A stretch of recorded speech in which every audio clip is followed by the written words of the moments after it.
Okay, hello everybody. This is James Huang, the director of the Hollywood Actor Lab, and I am here today with my partner in crime, Miss Elizabeth Sandy.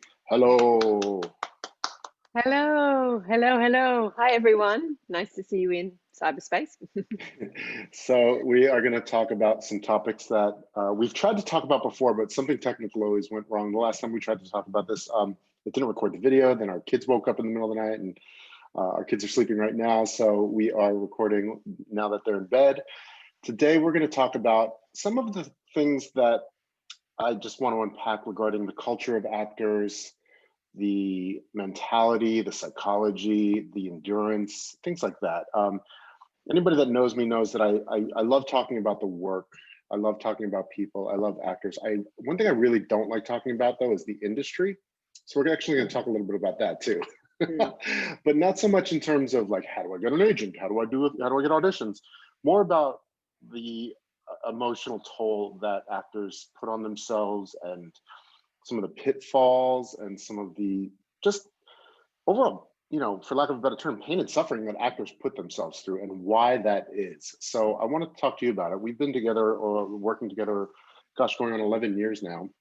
We've been making films for 10 years. And now we're teaching actors and running a studio.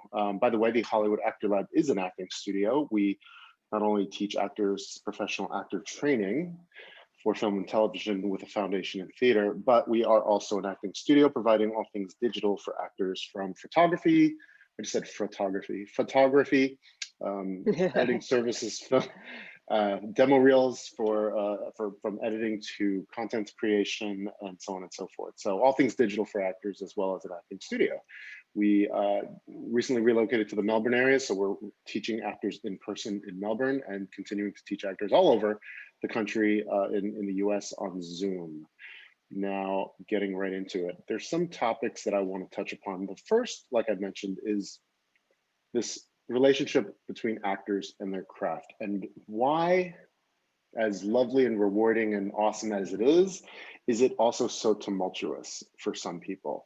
You hear a lot about suffering actors and artists, and while other people not in the business or in the art can easily roll their eyes at it, anytime that you talk to actors, whether you're doing a scene in class to just having lunch with a friend or meeting up in the waiting room of an audition, actors, we're a special breed, right? There's just something that we connect with in terms of like, why do we suffer for this art? The definition of passion means to suffer for. So when people are saying, oh, I'm so passionate about acting, it means that you're willing to suffer for it, right? So what do you think, what are your initial thoughts about actors and this pain and that people put themselves through? And it's not just acting, people do this for music and painting and poetry and so on and so forth, sports. So tell me what comes to mind for you. Well, yeah, I mean, I think that there is that term restless artiste. It goes around and it's been around since the beginning of time. And it's so true. I think that to a degree, the more passionate you are about something, the more kind of restless you get because you want it so bad and you want it to happen yesterday.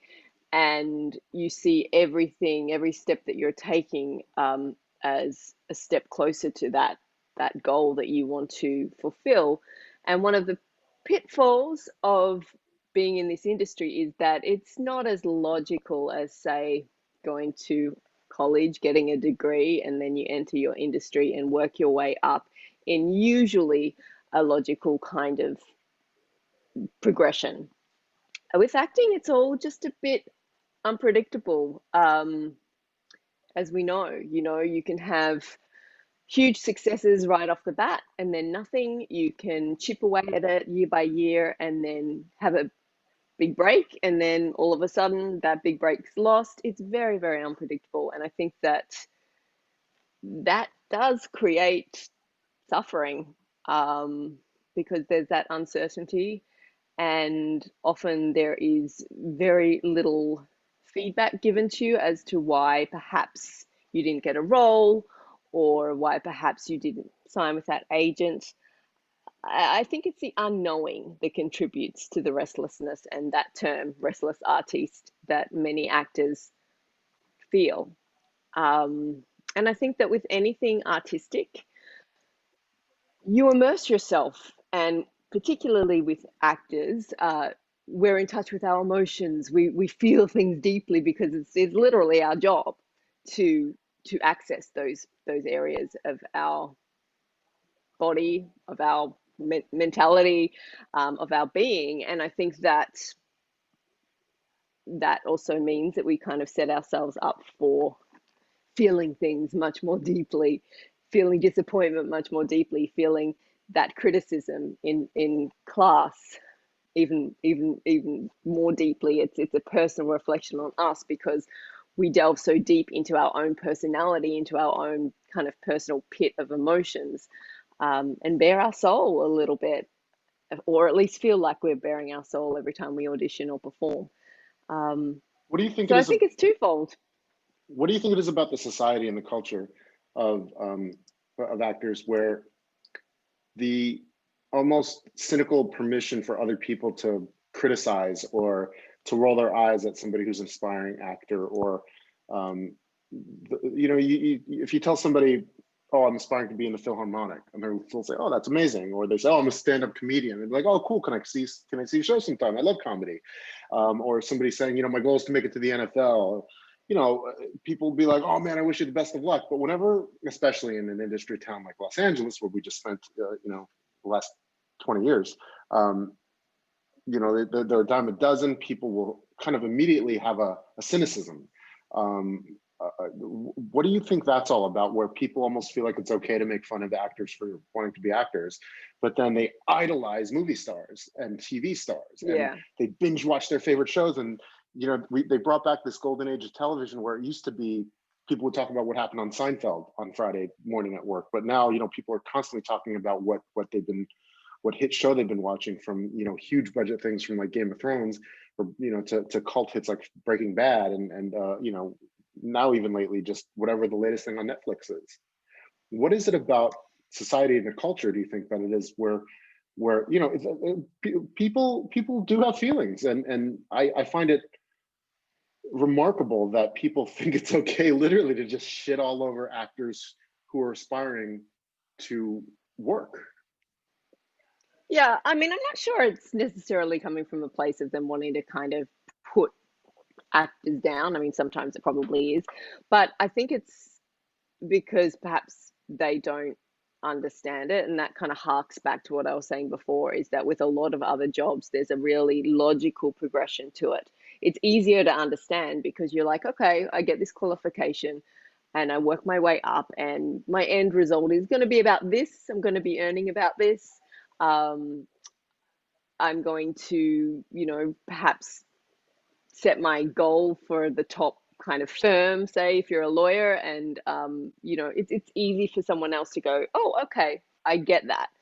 With acting, we don't have that. I think so. People are genuinely curious about it, but at the same time, it's kind of something frivolous. Perhaps their experience with acting was to be in the school play, or perhaps their experience with acting was to, be in the choir, or something like that. And they find it difficult to kind of understand that it actually takes a lot of skill and a lot of work Do to you, be successful. do you feel that a lot of people that And you've come across carry with them a lot of this baggage of expectation of, like, whether it's their father disapproved of their life choices, or their friends went and got real jobs who they were in theater school with, and or anything and everything, from like this baggage that they're carrying, where it's not just like, I want to be an actor, so I'm going to move to Hollywood and I'm going to pursue my dream, but they carry with it this weight of possibly disappointing other people, and just this baggage that seems to be shrouding every audition or every failure or every rejection they get. Do you know what I'm talking about? oh, sure. And I mean, I think, and you've said this yourself, James, is that the industry and the craft are pretty separate. I mean, yes, you need one for the other and vice versa, but I think that you can work and work and work on your craft and not necessarily make it in the industry. And I think that everyone has, every actor has that baggage. They're like, what if I don't make it? I know I have talent. What if I don't find success? I have to work as a waiter, as a support job. I have to do this to make ends meet. What if it's all for nothing?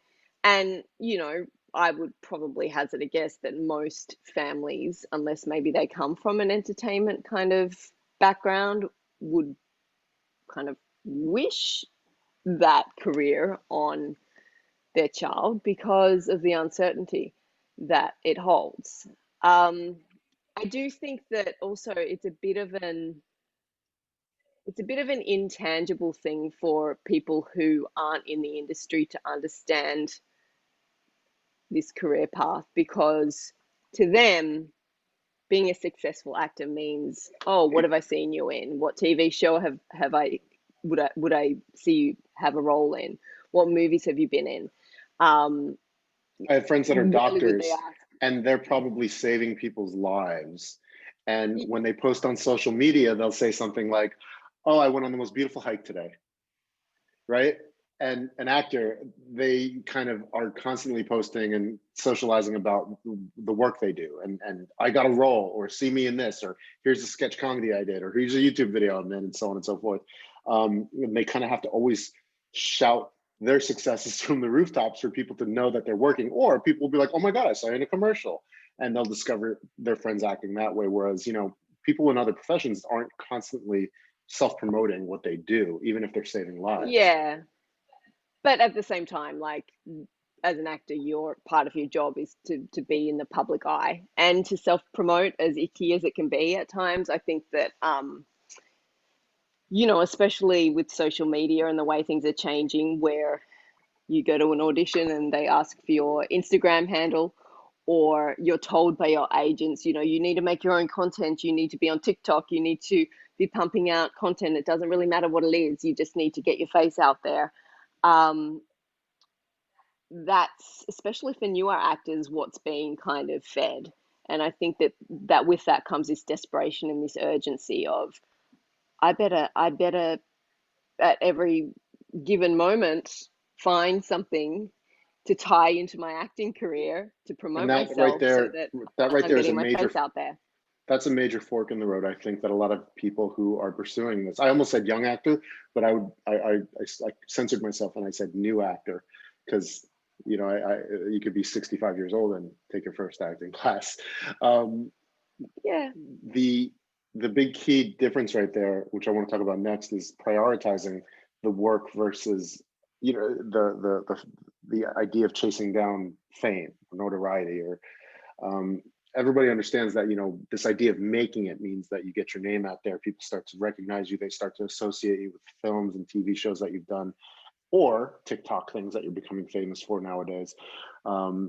This idea of chasing down fame versus just loving the work is a big fork in the road, I think, for a lot of people. And this yeah, idea of you need to get followers, you need to get likes, you need to go viral, that to me is 100% on one side of that fork in the road of I'm chasing down fame.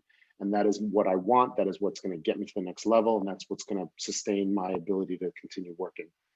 Um, this the other half of what you said, I couldn't agree with more, that you need to be creating content. I always believe that.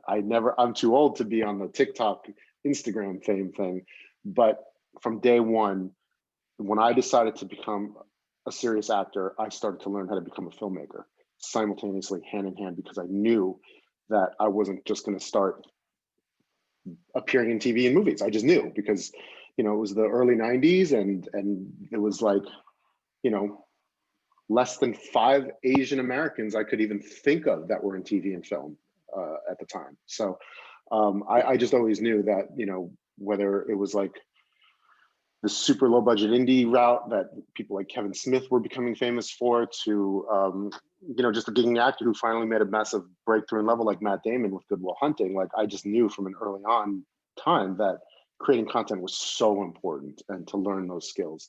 So for me, this idea of becoming famous was never an aspiration because it was never the ladder I was chasing to climb.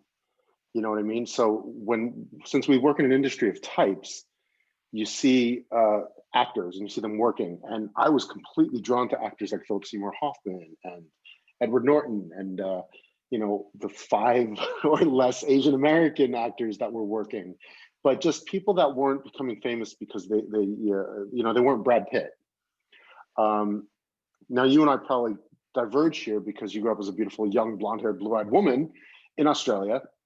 You moved to Hollywood in the early 2000s, and that was a different experience for you and what you were seeing on television growing up versus what I was seeing on television growing up. Your foray into acting came in a pretty common way where you grew up singing and dancing and acting and being, doing these performances. And then by the time you were a teenager, you started to work professionally and you started to make a go of it professionally.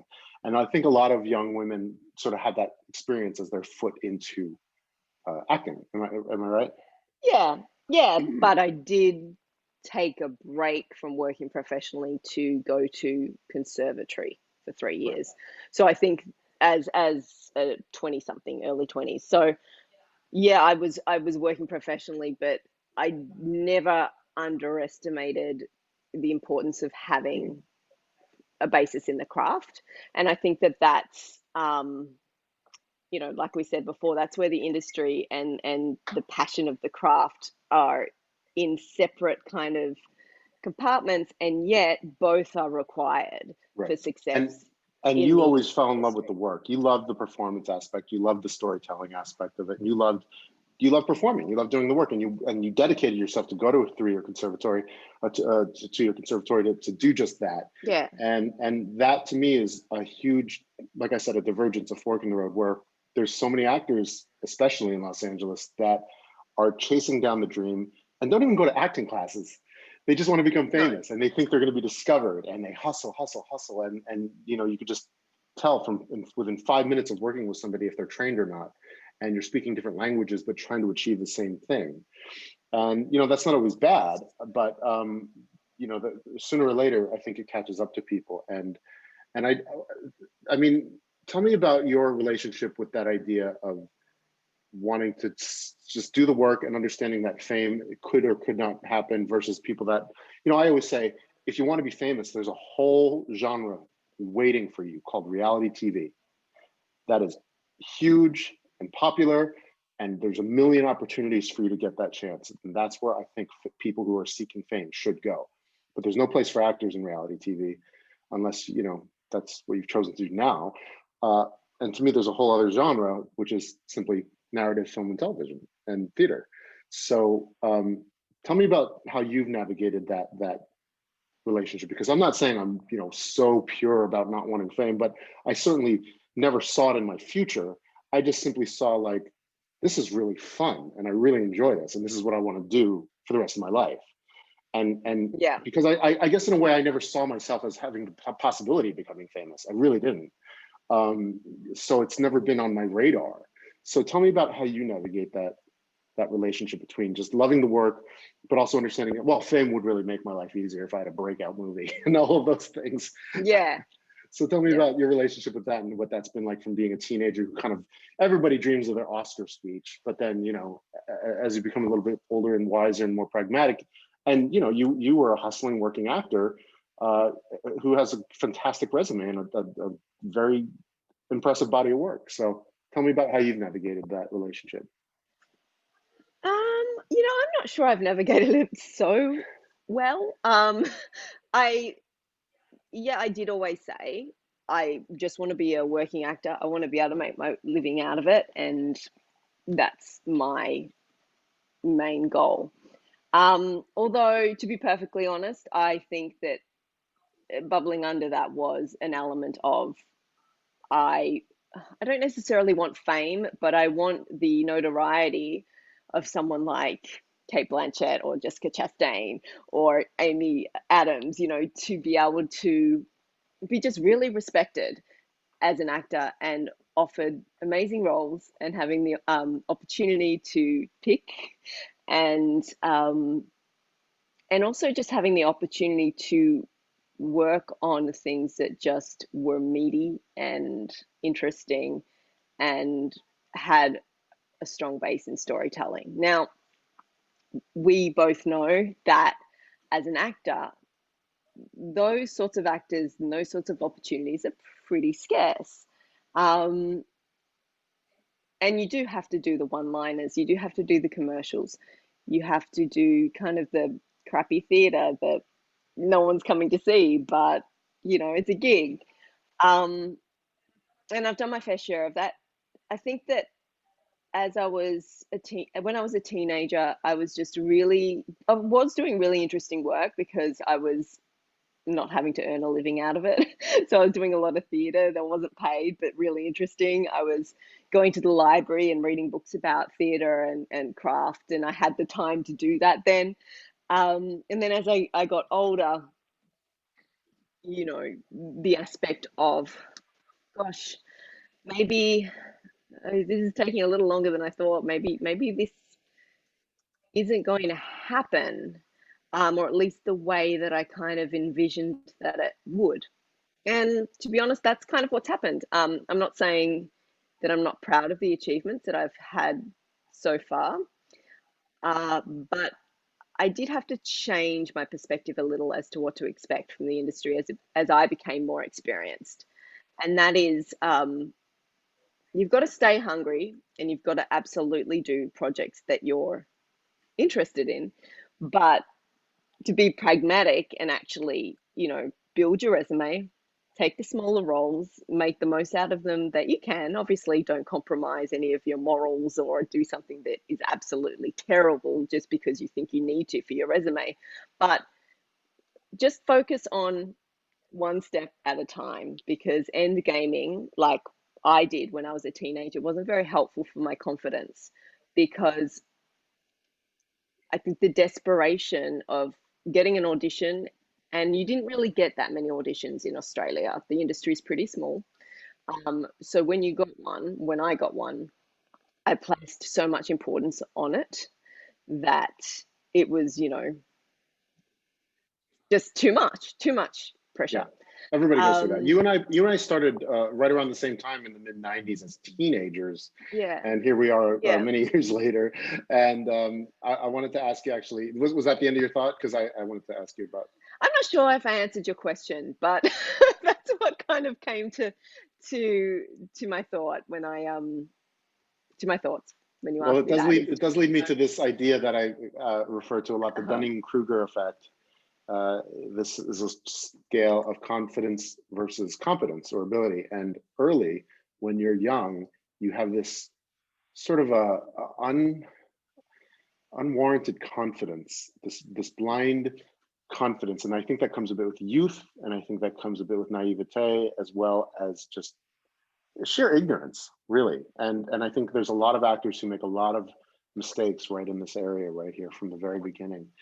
And then very soon, as time goes on, and you start to train and you start to learn more, your confidence actually can start to tank, because you start Sure. seeing other actors, you start realizing how much there is that you don't know. And then over time, you hit this valley of I know nothing in the middle. And then as you get older and older and older, you hear it's written as I'm pretty good, but I know my limitations, even as you reach this sort of expert level of competence in time. So I think about this a lot, because I certainly am, I was going to say victim to it, but I guess it's not really victimizing. I'm certainly somebody who has felt that way. Even with my teaching, I've been teaching full time now for, gosh, 4 years, since I started coaching actors as something, I guess, publicly. Before that, I was filmmaking a lot, and before that, I've been acting all this time as well. But I had this weird thing in my head that like I needed to turn 40 before I started telling people I was an acting coach. I don't know what that was. It was just a weird age thing. And now I'm 44. And I had this very odd thing of like, nobody's going to take me seriously until I turn 40. Or, I just had this weird idea of age in my head. I don't know where it came from, but it was my own insecurity. And even then, I think I was struggling with this idea of like, oh, if I tell people I'm a teacher, then that they won't take me seriously as an actor. So some nonsense like that was swirling in my head. I don't know where any of those Yeah, ideas and came there's from. some terrible, well, there's some terrible things that go around, that those that can't teach, and I don't know if that's how the saying goes, but Yeah. I think that there is a lot of judgment placed on, really actors in general wanting to kind of diverge from their Mhm. path of making it. And I think actors themselves place a lot of pressure on themselves, if they haven't made it, to make They a have this, decision to try something else. and when they are young, they have this desperation that is such a turnoff for a lot of people, and you smell it a mile away. And young people don't get this. They hear about it. I heard about it when I was young. I think I had that same desperation when I was first auditioning. Um, the resume dropping, the name dropping. You see that a lot on sets. People constantly just asking too many questions or trying to assert themselves too much. I've talked to other acting coaches who share horror stories with me about these young desperate actors who are just coming on so strong, and you're just kind of like, dude, chill out, just take a chill, man. You gotta lower the volume. What's the rush? um, even some of my students, I am constantly having to try to pump the brakes for them because they're shotgunning so hard. They're trying to run 100 miles an hour, and I'm just kind of like, dude, this is not a sprint, man. This is a marathon. If you want to be a Yeah. serious actor, this is a marathon. And when you're going so hard, so fast, and everything matters so much, and then you come crashing down with disappointments, or you go through these bouts of dryness, and it leads to depressions and stuff. Like, I think everybody just kind of has to go through that themselves. Yeah, I can totally understand that feeling though, because I felt it myself, but also there is a lot of outside pressures placed on actors. I think, just in terms of, you have to do it by a certain age if you're going to make it. You have to, know people. It's not what you know, it's who you know. There's a lot of other things that come to play that kind of eat away, at an actor's thought process, and influences, I think, that a little bit. mhm. um, Sure. the that we were talking a bit about suffering before, and I want to find this Martha Graham quote. A lot of artists will know this from I don't know, drama school. Can you see that? Yeah, I need to like adjust my eyes a little bit. I Yeah. can see So it. the famous Martha Graham quote is referred to as divine dissatisfaction, about how artists are never satisfied, especially with their own work.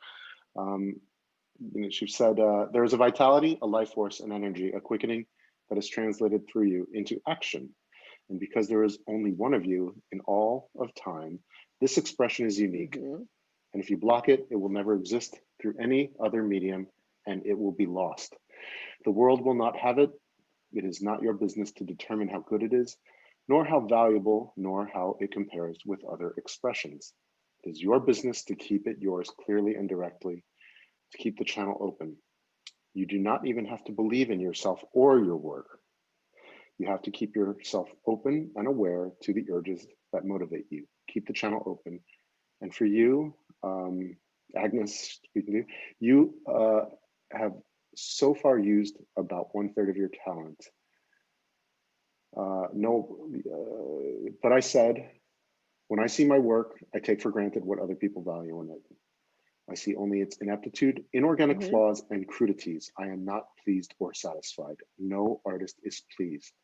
But then is there no satisfaction? No satisfaction whatever at any time. She cried out passionately. There is only a queer, divine dissatisfaction, a blessed unrest that keeps us marching and makes us more alive than the others.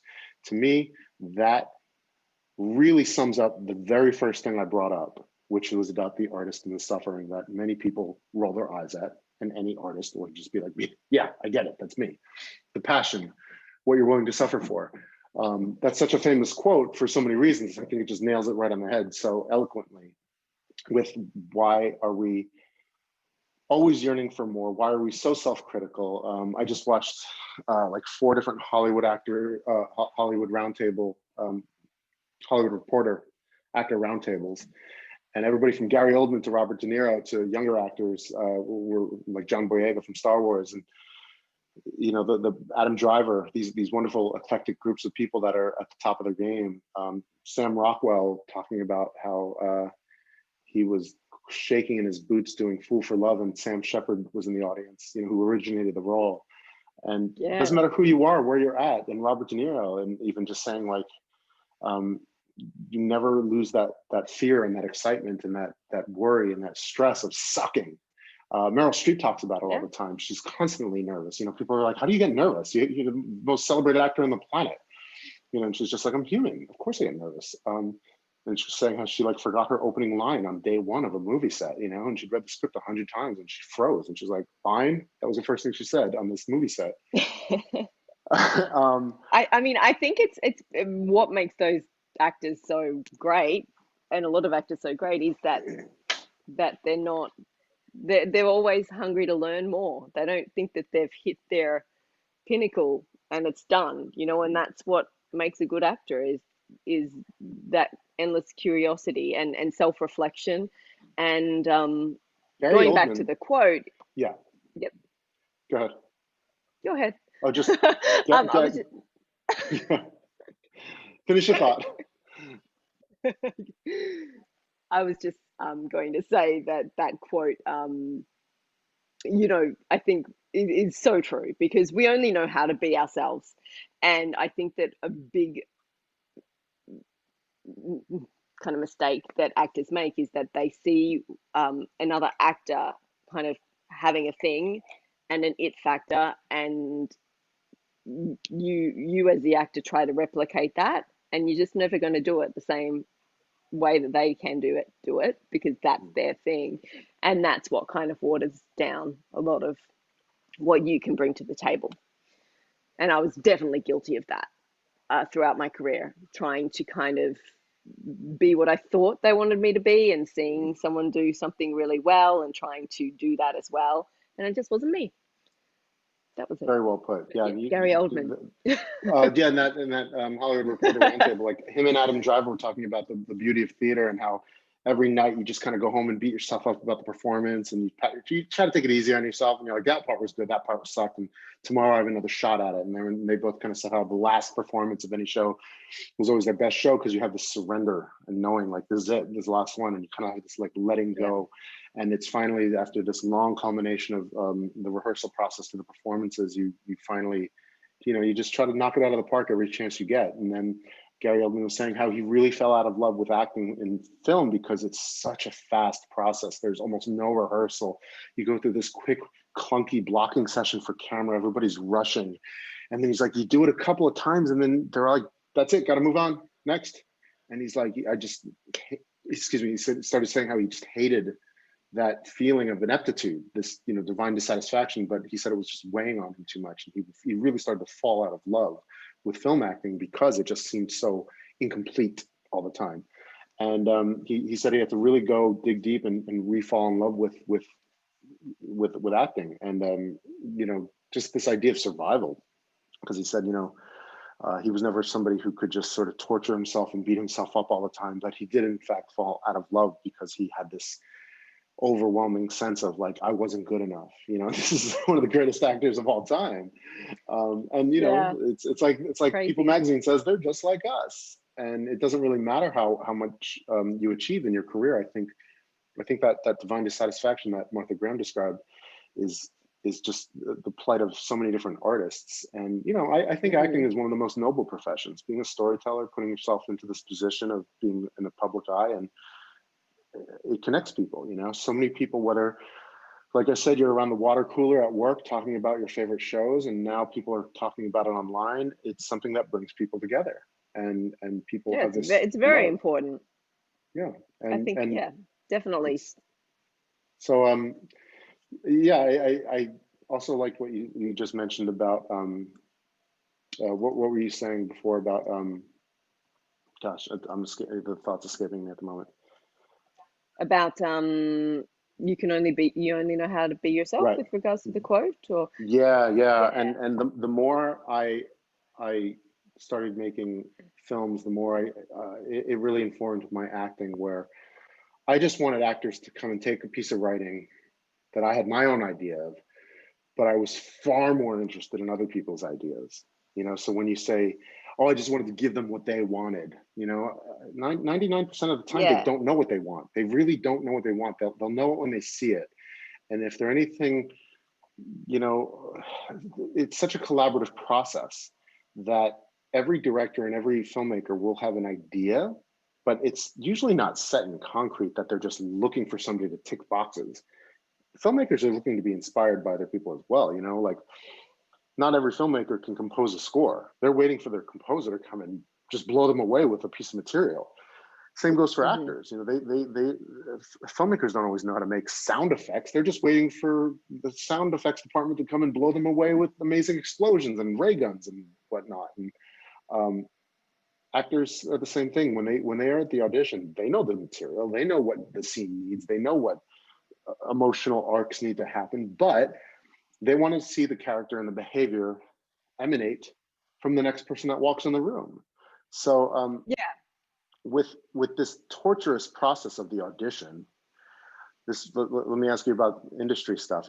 You know me well enough to know that I really hate talking to actors about this nonstop cycle of agents and managers and auditions in the industry, simply because I find it mundane, and I find it torturous to talk about stuff that you don't really have any control over. To me, it's a very simple process, like I just described. You got to come in and try to wow people with your take on something that's uniquely yours, and that's going to come from uniquely you. Nobody looks and sounds exactly like you, and nobody's going to interpret the material exactly like you. So, that's it. That's the key to auditioning, right there, is to be authentically you, to have your strong point of view and take on the material, and try to present the best storytelling you possibly can for that character. That's all that needs to be said from my point of view about actors and auditions. Yeah, I mean, but on the other hand, you do need to have a certain understanding about the industry in order to get those opportunities, in order to get those auditions. And I think it's all well and good and actually important to focus primarily on your craft and what you bring to the industry. But if you haven't got the stage, then it's like you'll be performing it to your mum for the rest of your life. So I think there's a fine line. You can certainly, and most actors do, take it way too far and become obsessed with the industry and actually completely forget about getting trained, completely forget about the work. It's all about making connections and having an agent and then finding a better agent and then finding another agent because you're not getting the opportunities. I once had an acting teacher that said, switching agents is like switching deck chairs on the Titanic. Like, you could fall, you could survive. It's not necessarily the agent that's going to create that for you. Sure, you can be given the opportunity, but what you bring to that opportunity is what really counts. And I think that a lot of actors place way too much focus on, if I just have that agent, then I'll be fine. If I just meet Right. that casting director, I I'll be spoke about this fine. in an If I just earlier. send out these postcards. I spoke about this in an earlier video on the Hollywood Actor Lab playlists, where I talked about the importance that actors put on their agents or managers or industry professionals that they're seeking advice or guidance from, and it is such a pitfall. Like, I don't even like to talk about audition classes. I think one of the worst things young actors can do is take audition classes or casting director Yeah, as a workshops. starting point, for sure. Right. Like, I think to do it to complement your craft is fine, but to Yeah. start there is not good. And the moment a young actor, whether you have training or not, you can get an agent.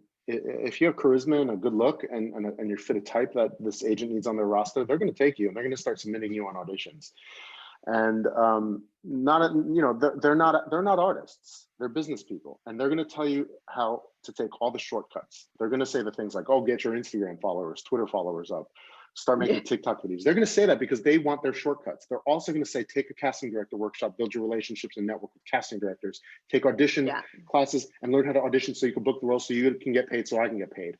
That's what they're talking about. Not once does a Yeah. lifelong career come into conversation. Not once does the work or the craft or the storytelling aspect or being the architect of your own career come to the conversation. They want you to book the job today. That's it. That's where they're Yeah, thinking. and that makes sense because that's Right. their job, you know. And it doesn't be, It's not in it their does not behoove, best interests. it does, right. And it doesn't behoove the actor either. Yeah, it doesn't help Because him. then the actor's thinking, No. oh, my job is to take audition classes, book the role, and create relationship with casting directors. Therefore, I will be successful. Therefore, I will be a lifelong actor. And then some Yeah. people suddenly find a modicum of success. And, you know, I had an actor say to me, I finally got an opportunity to be a lead in a short film, and I didn't know what to do. I only knew what to do to get the role. And I got the role, Get and to then I got audition. this script. Absolutely. And she's like, I didn't know how to act. I didn't know what to do. I'm Didn't suddenly know how to rehearsed. break it down, didn't Nothing. didn't know how to find the beats, no subtext, because yeah, you work on one scene Mhm. potentially for hours and hours and hours. You perfect it, it becomes a fully molded performance in its own right. And then Right. when you get the role, you've got to fit that into a much bigger life, Yeah. that And isn't all all the about the respect in the bells and world whistles. to my agents. I love them. I wouldn't have had the career I had without my agents. You know, that goes without saying. But not once did I ask them for career advice. It's not really fair to put that on them either, because Right. you know you're a team. They're working to get you opportunities, Right. and you, it's up to you to, when you get those opportunities, to come up with the It's goods. and it's such a pitfall for actors to put this importance on their agents and booking ratios and callback statuses and number of pins. You know, I know other actors that swear by it, and they keep a spreadsheet of their Yeah, yeah, like statistics, like their batting average. And I actually, yeah, if that somehow helps them feel like they have some idea of control over their career, then, you know, so be it. If that helps them, it helps them. I would I would jump off a cliff before I even thought of doing something like yeah, that. That to me is yeah, destructive. It's a distraction. It's like trying to, you know, to me, it's like the way dieting, they say, is really just useless, because you're counting calories. And when you're that meticulous, it doesn't last. It doesn't sustain you. It doesn't give you, it doesn't make you any happier. It doesn't, you're not really in control. When you're hungry, you're hungry. When you're full. And counting calories is just, you know, if it's something that keeps your brain occupied, so be it. But, you know, I always took that brain power, and for me, I became a filmmaker as well as being an actor, and yeah. put my energies there. Now we're parents, I have no energy whatsoever, but Yeah. Your priorities shift. I mean, I think it really depends on how different people think, and just like you said, you know, like if that helps them, and if it helps them to break it down so mathematically. It seems a little unconventional for an artist to think that way, but yeah, I think that maybe people that are a little bit more kind of mathematically minded might so like okay, that. moving away from the industry nonsense, because it gets me angry even talking about it. I know it does. It's It's such a waste of time. Just, you know, put your energy somewhere else. But that being said, artists, actors, not getting the auditions, not getting the opportunities, we're miserable. Then you get the work, you get the opportunity, you put in your best work, you're doing a play, you're doing a TV show, even you do a commercial, you go home at the end of the day and you're like, oh, I sucked. And you beat yourself up. So why are we never satisfied? This divine dissatisfaction. When is it torturous and destructive? And when is it just par for the course? And we need to have better, wider, broader perspective on our yeah. path and our career and ourselves as artists. How do how do we how do we cope with that? And how do we not just become a walking cliche of just somebody who's constantly Mm. tortured? How do we enjoy this profession? You and I have been in it the same amount of years. I mean, we're kind of old and beat up in a way, but we still have an undying passion for it. We still love what we do. We still love being storytellers, and that's never gone away. And there's been dry times, and there's been plentiful times. So, I mean, what is it? You're upset when you're not getting enough work, and then you're upset when you get the work and you feel like you didn't do a good job. What is Yeah. this life we've chosen? Why do we do I this? mean, I'm not sure I can actually answer that, because I'm still in it. Maybe I'll never get out of it, because I do feel that still. I certainly have a better perspective on it and a better handle on it as I've progressed through the industry. But, you know, I, I mean, it's such a subjective thing, and you could do the best performance you think you've ever done in your life. You go to the film premiere and you overhear someone say something negative, and all of that pride, all of that good work that you did is shattered in that one comment. And that still happens to me. I think because maybe I am so immersed in it and it's so important to me. Um, so it's a difficult one to answer. I think that you have to do something to take care of yourself. Um, and I think that not letting this goal, this ambition, this passion be the be all and end all, and actually find other interests and find other ways to find fulfillment. And that can only benefit your acting, because you're becoming a much more rounded person. Um, I know that, you know, growing up, I missed out on school camps and hanging out with friends because I made myself. My parents had nothing to do with it. I had to do an acting competition, or I had to use the money that my parents were going to spend on a school camp for an acting class. And that's fine. That was all a decision that I made. But I was quite obsessed, and I became very laser focused on this one thing. And that might have helped me maybe get opportunities. I'm not sure, but I think also it took me a while to kind of not feel like I was being lazy about my career, or even giving up a little bit by shifting my focus to other things from time to time. And I'm certainly in that right now. Like, my kids are my focus. Um, I've got other interests that I'm even working in, and making money in, that I find fulfilling. Um, that doesn't mean that I don't still want it. Um, so I think that might be actually the key. We'll see. We'll test it out. I mean, this COVID thing has certainly meant that we've all just kind of been forced to take a break. But I think that probably what's key is just finding other things that fulfill you, and not making this one dream always the priority. Yeah. All right. I'm going to end You know, this with a pretty experiencing. standard classic question about giving advice to your younger self. What was something that you have learned in Oh, your wisdom that you would maybe impart or wish you had known a little bit deeper as a younger actor? And a lot of these are cliches because you hear them all, but some of them just resonate more as time goes on. So what are some of the things yeah. that come to mind for you?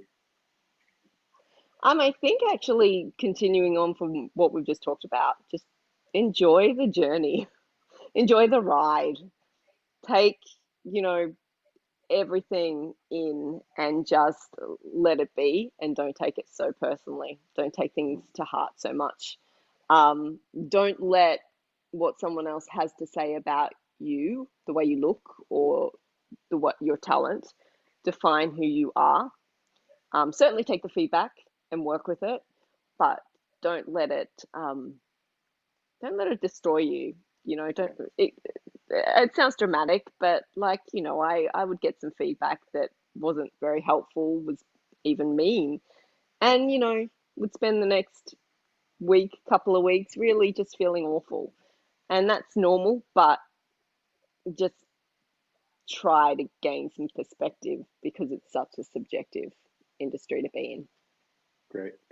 Well, this has been very helpful to me as a teacher because I think a lot of times students want to talk about this with me in class or after class, and I kind of just don't want to devote the time that I spend with my students in class to talking about these broader Yeah. themes. But they are important, and they are part of what makes an actor and our ability to endure and survive in this business and this craft.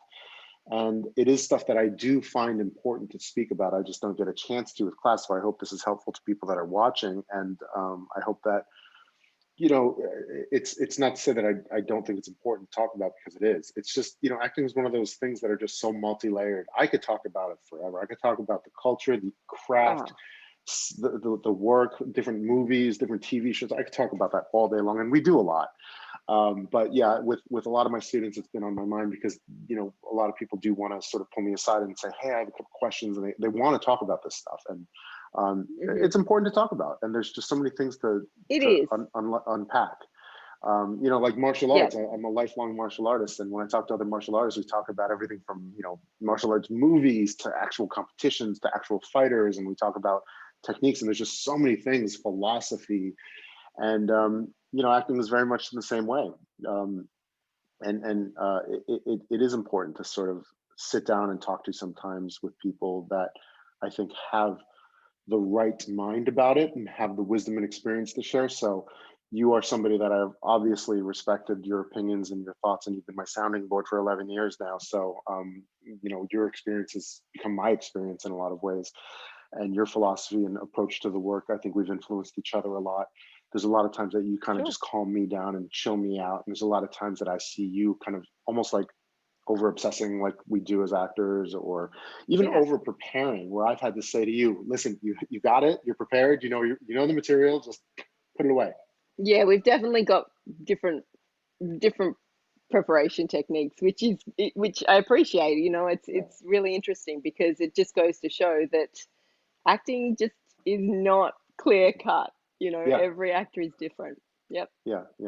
And sometimes, you know, our work can be wonderfully influential on others, and other times we have to stop and quiet our own selves and just listen and breathe and sit with things and not over obsess. And yeah, I mean, I think that's why actors love other actors, and we're supportive of each other. And it is a Yeah. community that it's an important community, and we should be available to one another. So thanks for being that sounding Mhm. board for me on this call, on this talk. And I hope it's been helpful to everybody watching. I'm going to wrap this Yeah, up me now. too.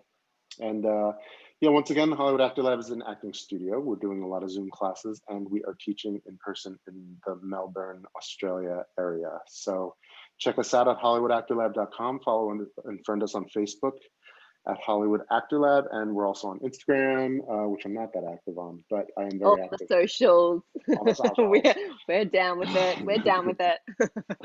All right. Well, hit us up, become part of our groups, and stay in touch and ask us questions on our discussion boards and things like that. Much love to you all. Thank you, Elizabeth Sandy, Australian Thank actress you, James extraordinaire. Huang.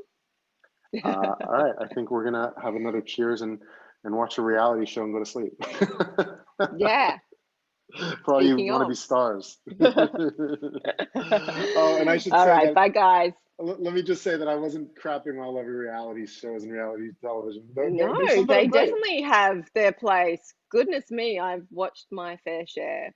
Me too. So, We're obsessed with an Australian reality. competition reality show now called The Block, and we're watching that all. We love it. We're totally Yeah, sucked in on the drama. So definitely. yeah, Yeah, no. so I wasn't shitting on reality TV. I was just saying it's not where actors belong, and it's not where people who want to be famous, you know, shouldn't be. Unless they want to. I mean, you know, unless you want to do a game show or you want to do something fun, go Yeah. for it. All right. Cool. Just This has don't been do really Jersey good. Shore, maybe. I don't even think that's still in the air. All right. Or I hope this has just, been helpful what is again, it? and Housewives. hopefully we can put out some more of these. The last thing I want to say is this is going up on our Facebook page and our YouTube page. Follow us on YouTube as well at Channeling James, one word. All righty. That's it. Bye. That's it.